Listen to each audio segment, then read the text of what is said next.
राजनीति, आंदोलन, किसान, करप्शन, गरीबी, इन सभी मुद्दों पर आवाज उठाएगा अब तक न्यूज इंडिया। सत्ता के आगे जब भी सवाल कमजोर पड़ने लग जाए तो सवाल उठाने पड़ते हैं। बोल के लफ्ज आजाद है तेरे, बोल के सच जिंदा है अब तक। आदाब नाज़रीन, अब तक न्यूज इंडिया में आपका इस्तकबाल है। कल जुमा का दिन है और मालेगांव के रहमताबाद इलाके में आज लोगों के घरों में पानी आया ही नहीं और चंद अफराद के घरों में इंतहाई गंदा पानी आया, जिसकी वजह से इलाके की आवाम कॉरपोरेशन इंतजामिया से सख्त नाराज है। आज मालेगांव म्यूनिसिपल कॉर्पोरेशन में मेयर नरसिम शेख ने बिजली कंपनी के अफसरान से मुलाकात की और उन्हें सख्त हिदायत जारी की कि सड़क के बीच लगे इलेक्ट्रिक पोल्स को जल्द अज जल्द हटाकर साइड बिजनेस की जाए। मालेगांव शहर में जन्म दाखिला, रोहिंग्या, बांग्लादेशी जैसे मुद्दों को हवा देने वाले बीजेपी लीडर किरीट सोमैया कल रोज जुमा को एक बार फिर अपने एक रोजा दौरे पर मालेगांव आ रहे हैं। मालेगांव म्यूनिसिपल कॉर्पोरेशन में मुल्तकी कॉर्पोरेटर्स की वापसी के बाद उनके एजाजिये की अदायगी दोबारा शुरू कर दी गई है। इस मकसद के लिए माली साल 2026-27 के बजट में 2 करोड़ रुपए की रकम मुख्तस की गई है। कुल 84 कॉर्पोरेटर्स को माहाना 10,000 रुपए एजाजिया दिया जाएगा। नासिक रीजन में जमीन के अहम रिकॉर्ड 7/12 उतारे के ऑनलाइन पोर्टल में तकनीकी खराबियों और सर्वर डाउन होने की वजह से किसानों को शदीद परेशानी का सामना है। वेबसाइट की अपग्रेडेशन के बाद से सिस्टम सुस्त है, जिसकी वजह से ओटीपी नहीं मिल पा रहे हैं। बारामती असेंबली इंतखाब इस बार महज वोटिंग तक महदूद नहीं रहा, बल्कि पवार खानदान के अंदरूनी इख्तलाफात और मुस्तकबिल की सियासत की वजह से बहस का मौजू बना रहा। पोलिंग के दिन वोटर्स में जबरदस्त जोश व खरूश देखा गया और तकरीबन 60% वोटिंग दर्ज की गई। महाराष्ट्र असेंबली में अपोजिशन लीडर विजय वडेट्टीवार ने एतराज किया कि असमत दरी के मुजरिम आसाराम बाबू को पैरोल के दौरान अयोध्या के राम मंदिर में वीआईपी प्रोटोकॉल दिया गया। उन्होंने इसे एक बीमार ज़हनियत करार देते हुए कहा कि बीजेपी सिर्फ अपने फायदे के लिए खवातीन के नाम पर सियासत करती है।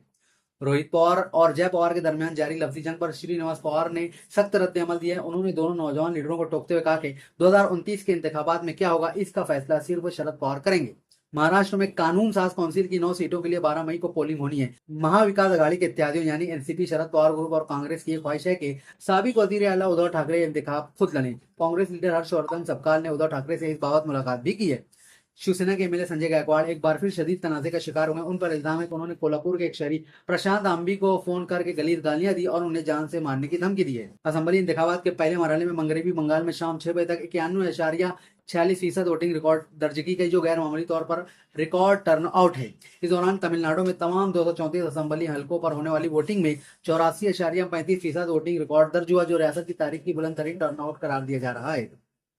उत्तर प्रदेश के मिर्जापुर में बड़का घमान मोड़ के करीब एक तेज रफ्तार ट्रक की 2 कारों से टक्कर हो गई। टक्कर इस कदर शदीद थी कि दोनों कारों में आग भड़क उठी और इसमें सवार सभी अफराद जलकर हलाक हो गए। उत्तर प्रदेश से 2026 के सफर हज का आगाज हो गया। बुध को सरोजनी नगर के हज हाउस से 427 आजमीन की पहली खेप मुकद्दस सफर के लिए रवाना हुई। तमाम 427 आजमीन हज चौधरी चरण सिंह बैनुल अक़वामी हवाई अड्डे से सऊदी अरब के लिए परवाज में सवार हुए।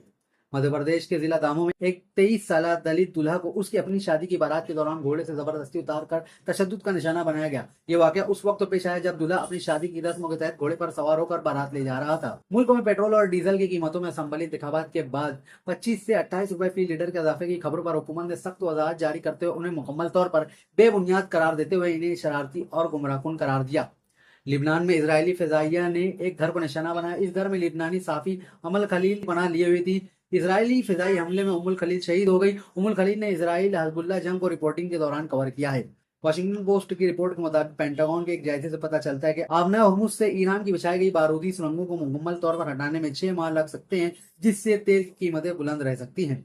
इंडोनेशिया ने दुनिया के मसरूफ तरीन समुद्री रास्ते आबना मलाका से गुजरने वाले जहाजों पर टैक्स लगाने की तजवीज देकर अपने पड़ोसी ममालिक को हैरान कर दिया है। ये रास्ता, जिसे एशिया का हुर्मुज कहा जाता है, इंडोनेशिया के इस इकदाम से हिंदुस्तान, चीन और जापान जैसे ममालिक की मईशतों पर बराह रास्त असर पड़ेगा। ईरान ने अमेरिका के साथ डोनाल्ड ट्रंप के इस दावे को मुस्तरद कर दिया, जिसमें उन्होंने कहा था कि उन्होंने ईरान में 8 खवातीन मुजाहिरीन को फांसी से बचाया। ईरान ने इस बयान को न सिर्फ बेबुनियाद करार दिया, बल्कि इस पर तंज करते हुए एआई से तैयार करदा तस्वीर भी शेयर की।